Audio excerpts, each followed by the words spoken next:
Vic Sugbo, Dumay, Christine Godinez-Ortega, and Hope Yu. They're also academics as well as practitioners and writers. The topic is folk literature. So what are we doing? Okay, I'm going to actually put a framework out there, and then we'll get the Filipino writers to deal with the framework in terms of their own works. And through that, we'll get a glimpse of Philippines folk literature. Okay. The starting point in this is we are trying to understand the world out there. So if we're seeking to understand the world out there, where do we begin? We can go with Aristotle and say, well, let's start with what we know and examine and clarify it. Or we can go with René Descartes and say, let's doubt everything. So what does common sense say? Common sense points towards more to Aristotle's view. So if we just take that as the starting base in our search for understanding the world, it comes down to examining the nature of the beliefs that we have. And in examining the nature of the beliefs, we need to look at what the popular view or everyday view of the world is. And we find that the everyday view of the world or the popular view of the world is influenced by folk literature, pretty much. So what then is folk literature? Folk literature, as we know, is myths, songs, ballads, legends, and so on and so forth. Now, why is it that folk literature is so popular, right? So the answer to that lies in the fact that it's very simple to understand, it's entertaining, it delves into the human condition and circumstances, and not just human, but also non-human conditions and circumstances. The characters and the situations, people can relate to that, okay?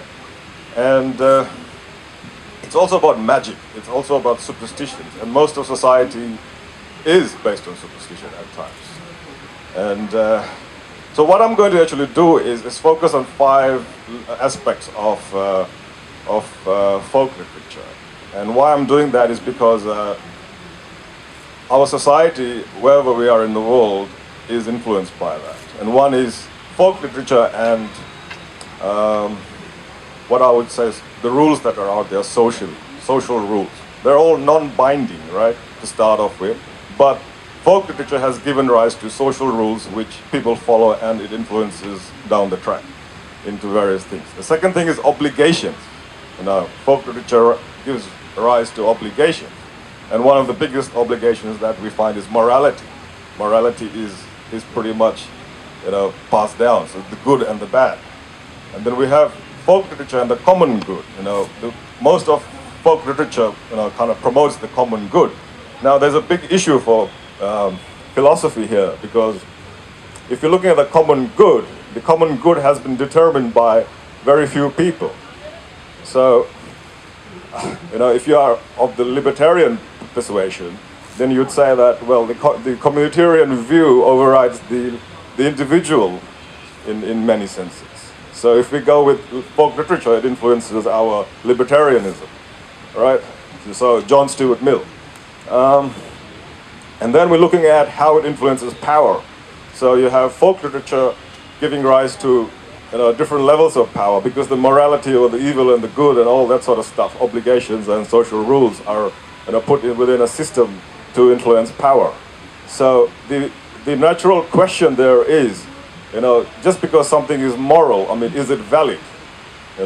Does it lead to society making it valid? Because coming from a legal perspective, it's a big question, because when you're dealing with various cases, you have a lot of morality coming in, because people think that's valid, but it's the law that is valid, right? And lastly, the fifth one is the impact on less powerful, socially powerful groups. So we have folk literature and social justice as an issue, pretty much. And so you might have rules and obligations which are pretty crap out there, but people follow it. It's based on superstition or magic in rural communities and around, whatever, but people think they are valid. So that's the general framework, and we'll deal with the Philippine situation soon. But prior to that, let me put a descriptive and a normative position. So the descriptive position is what is the aim of folk literature versus normative, what should be the aim of folk literature. So when I go into normative, this is where the writers, poets, and artists come in, where you can have, folklore in society, but, you're trying to interpret it in a certain way to suit your political satire or, all that sort of stuff? Or do you actually go to the source and say, well, this is how I should be dealing with it, because I think that's the way it is and that's the way it should be passed down to the generations, right? So we have a descriptive and a normative position influencing folk literature. And the artists, depending on the society, depending on the circumstances, are able to answer that in their work. First question I'd like to ask is, so that our audience knows the length and breadth of Filipino folk literature, because it has commonalities with Indian folklore as well. The first question is the scope of it, I suppose. By scope, I mean, like, are you looking at various ethnic groups, ancient, the phases within it, like so, your initial probably folklore. Is it based on civilizational influences, and you've had the Spanish, you've had the Americans, you have had the other influences? So how has folklore developed over time? So, does it incorporate the various ethnicity? My research has to do with women figures. Specific to this is the figure of the aswang, or what we call the witch. Generally, but there is a specific figure that I'm looking at, the viscera sucker, which is a female figure that has a tongue, and it preys on pregnant women and also men. Now, I'm interested in this figure because she is vilified and seen as monstrous. So my interest has to do with monstrosity and how women have been represented as monstrous figures. In my present research, I try to recuperate the figure of the woman, because I see the viscera sucker as actually a modern figure. She is outside the norms of marriage and that institution, because she is usually not married. She wants to be generative, meaning to say she wants to have babies, but she does not want it on her body. Rather, she is seen to prey on pregnant women, and by that way incorporate it into her figure. So I see this woman as being like an avant-garde woman, and not really monstrous, but she has a certain, how do you call this, a certain agency, a decision, but she is vilified. So across pre-colonial, Hispanic, American, contemporary literature, we see this female figure, and in the past, this has been a figure that has been a source of power, like the babaylans. They were vilified and made into viscera suckers during the Hispanic period. And actually, this is where I take my point of interest from the research of Herminia Meñez, and how the Spanish have codified her to be monstrous, and thereafter has been seen as monstrous. And now I am trying to, read her differently. And I've done a comparative study with monstrous figures in Japan, the female shapeshifters. Okay. One aspect of folklore is really shamanism. And I am interested in shamanism because shamanism is still practiced in the rural areas of the Philippines. And I once in a while consult shamans for treatment. And also because I want to get some herbal medicines from them that I can use to treat certain uneasiness, certain things that even a doctor cannot diagnose. And for that reason, I believe that shamanism continues because the shaman has a power to heal. The shaman can put people together. And many people, because I come from an agricultural family, most of us still believe in shamans even if we live in the city. Some of my highly educated friends laugh at me because I still believe in shamans until now. Taking off from what Hope and Victor were pointing out, she was referring to this magical creature, and I'd like to say that one of our Filipino fictionists, N.V.M. Gonzalez, referred to the mythic promptings in our blood. He said, we don't have to live in the crater of an extinct volcano to provide expressions to the mythic promptings in our blood. And he was talking about how this is part of our external reality. This is inherent in our external reality.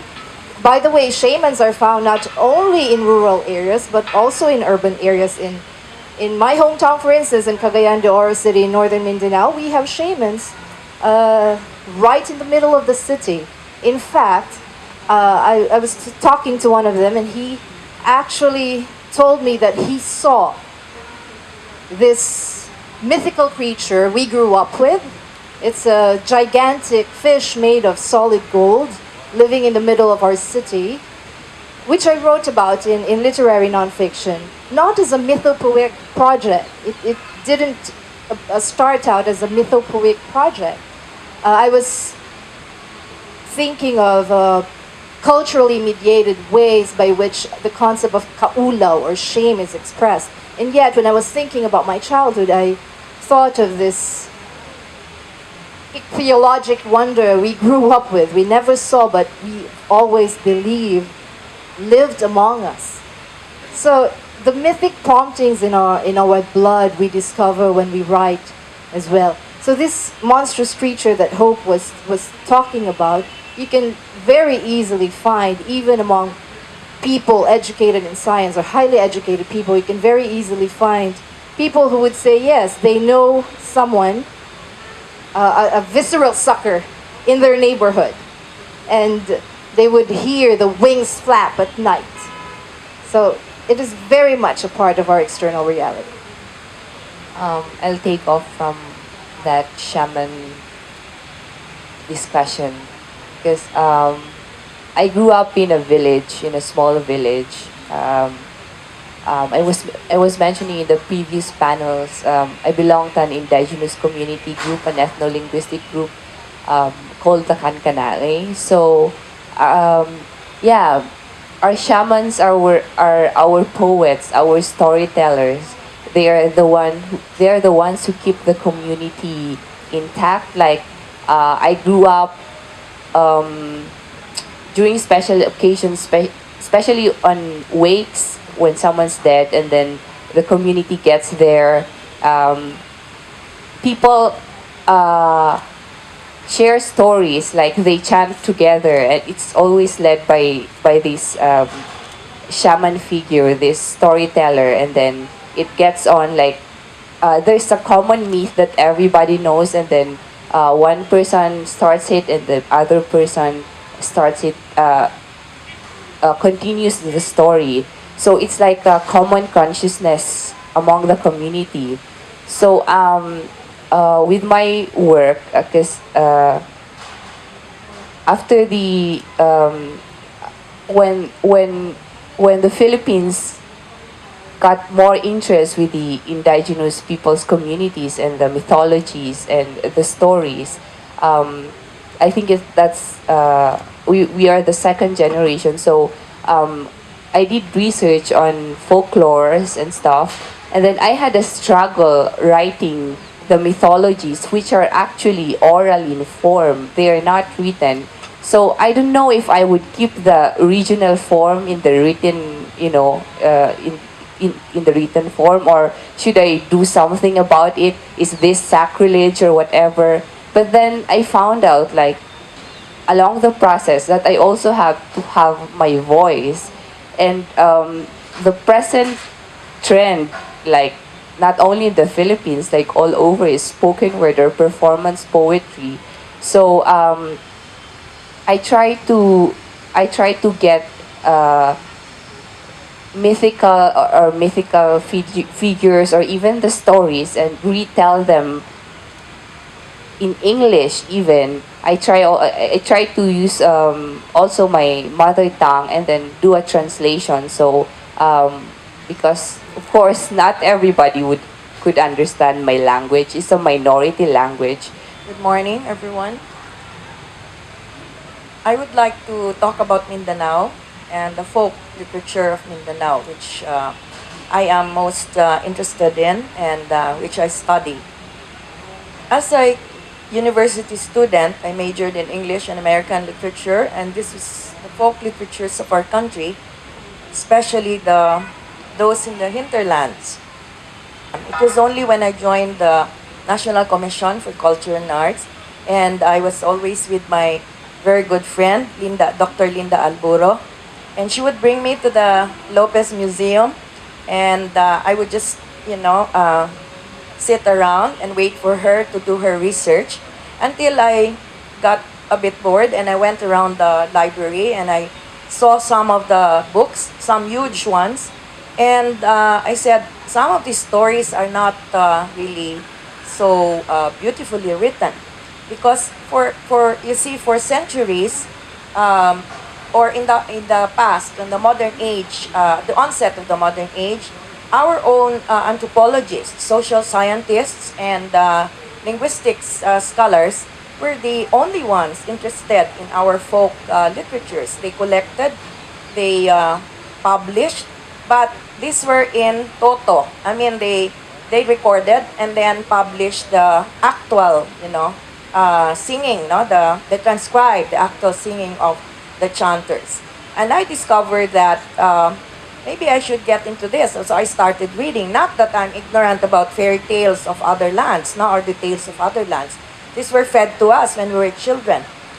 Then later on, I also learned that for centuries in Mindanao especially, and through waves of foreign domination, the chanters and the singers became the repositories of the traditions, the history, the traditions, and the rituals of every tribe or group. And in Mindanao, it's such a huge island. This is the second biggest island in our country. You have 21 Lumad or non-Christian, non-Muslim groups. You have 13 Islamized groups.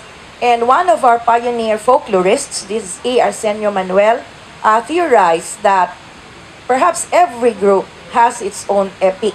And so I got very interested in that. I started reading, of course, in translation, because I could understand the original, the languages, no? So I said, these are very beautiful stories. And you talk about postmodernism. These are postmodern stories. And we talk about Garcia Marquez and all the Latin Americans. We also have those more beautiful stories. The only thing that I discovered lately is that the motif, no, the motif of this, the narrative motif of these epics is really the war motif.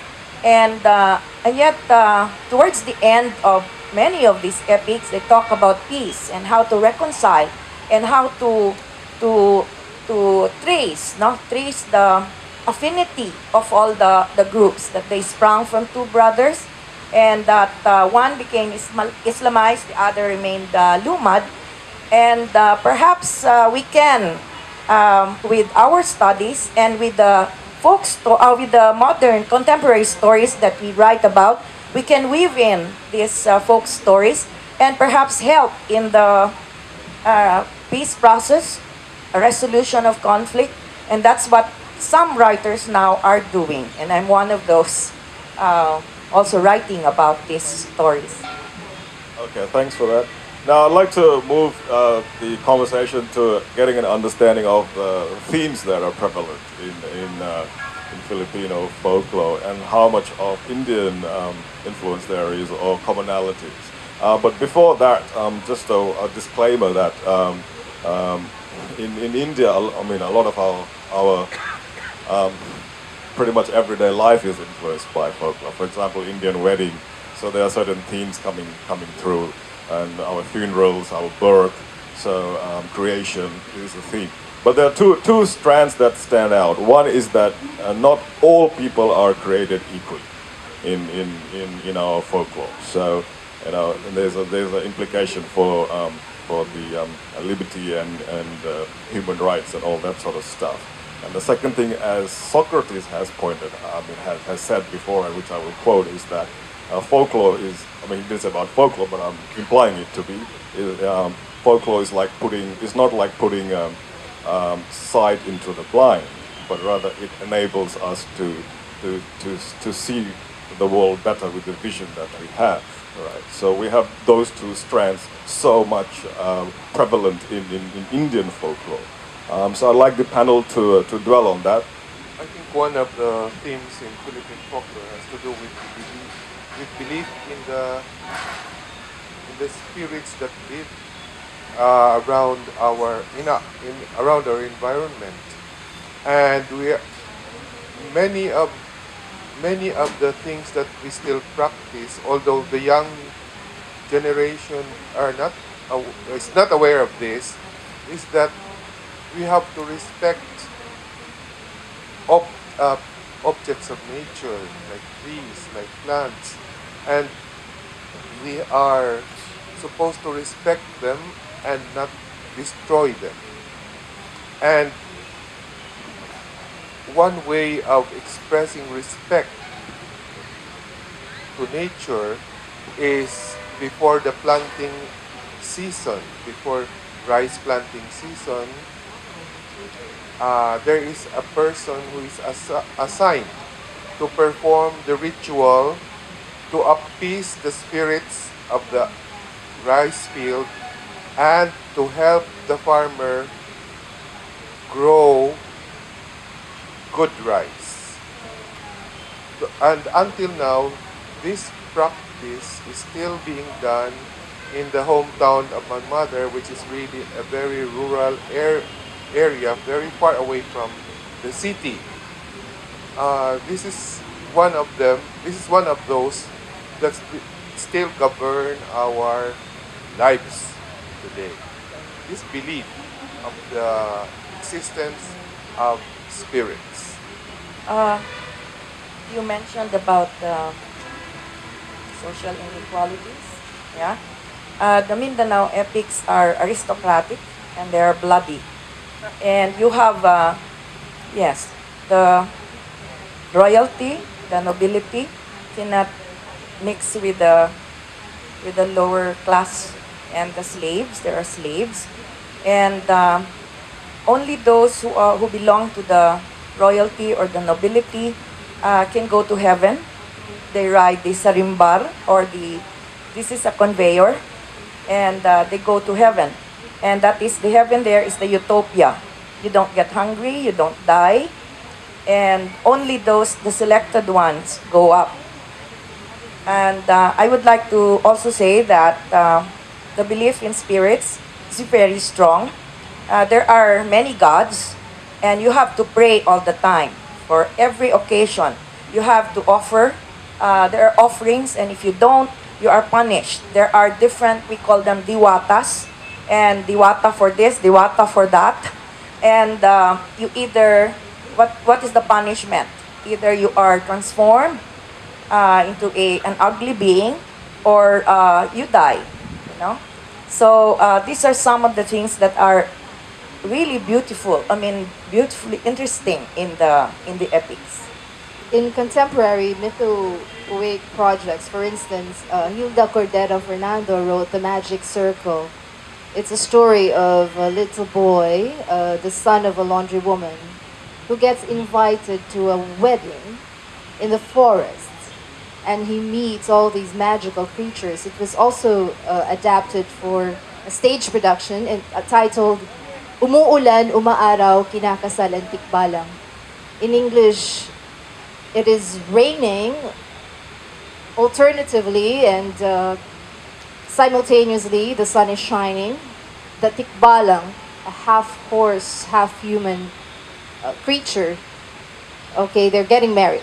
And yes, in that story, because we're asking about themes, there's one of the creatures makes a speech about caring for the environment, which goes back to what Victor was referring to as a common theme among the stories that we tell.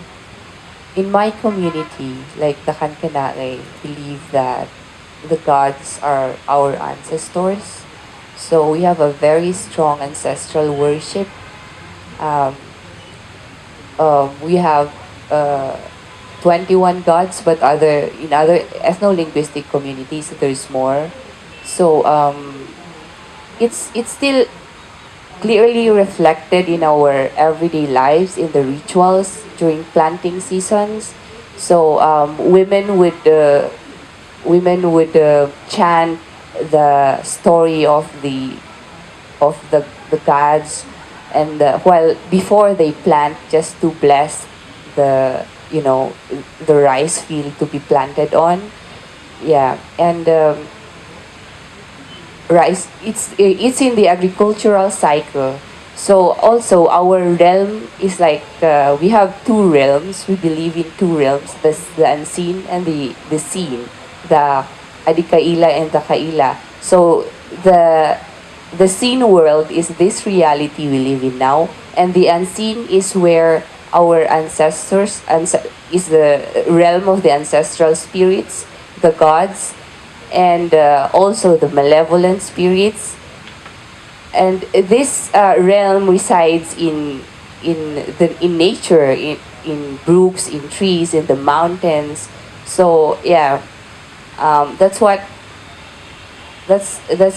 I think there is this strong revival of this mythology, because of our problems in climate change whatsoever. And I think mythologies have a strong impact on this reality right now. If we ever want to do something about it, it's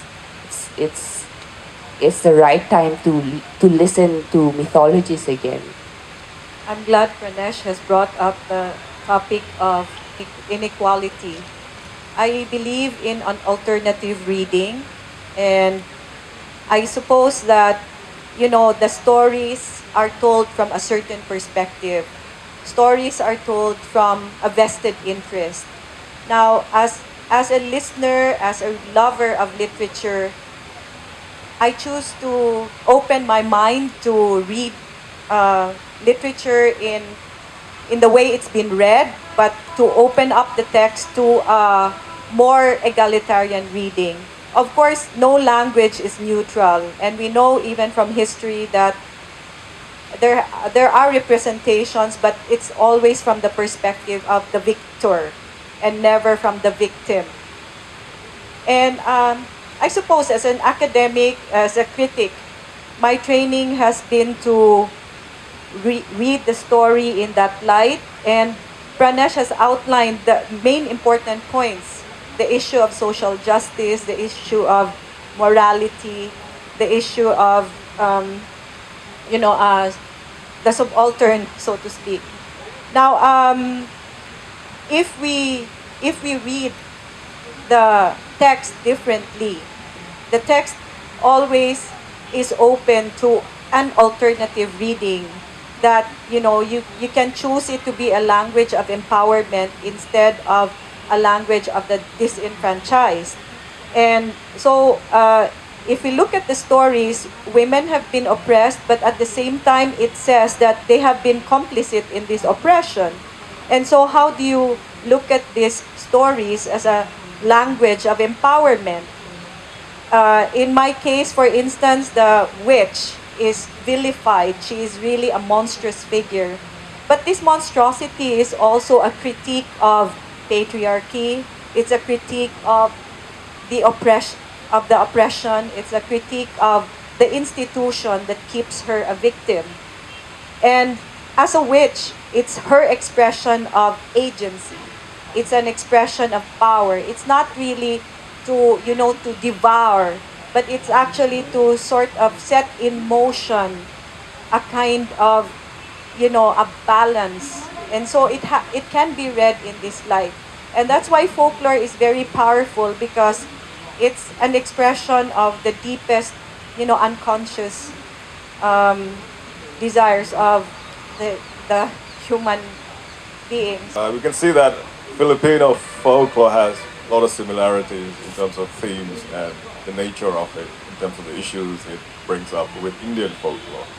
And another thing we have in India is that, the Indian folklore, like, you have myths and legends where what may be just on the side in one version becomes central in another version of it, or a repetition. So, a character might just be playing on the side, but he or she assumes certain forms. And what I'm really implying is the impact it has on political discourse. I mean, do you have, in Filipino discourse, political characters having superpowers, or political figures like Marcos or Duterte, so has there been sort of like that sort of impact of folklore on the political situation? I studied Marcos' speeches that he delivered for 21 years as a part of my dissertation. And I believe Marcos was a believer of folklore. And he used his speeches, he used the framework of folklore as the means to control, as the means to make people hope for something. In many of the speeches, he uses the quest myth, the search, and in his presidency, he was supposed to bring the Philippines to what he calls the new society, the society which is supposed to be developed. And so his first inaugural speech established his role in this quest. He functioned like Odysseus was going to lead the people towards that new society. And so every time there was some kind of trouble in the country, he would say he would start creating enemies. He would say it's communist, it's like this. He was starting to name enemies, and then he said that these are the enemies of our quest for the new society. For that reason,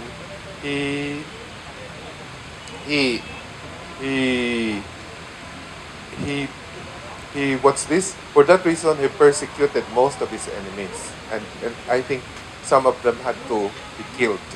In the case Duterte, the President Duterte, according to the folks I have talked in Mindanao, believes in the power of how to possess power.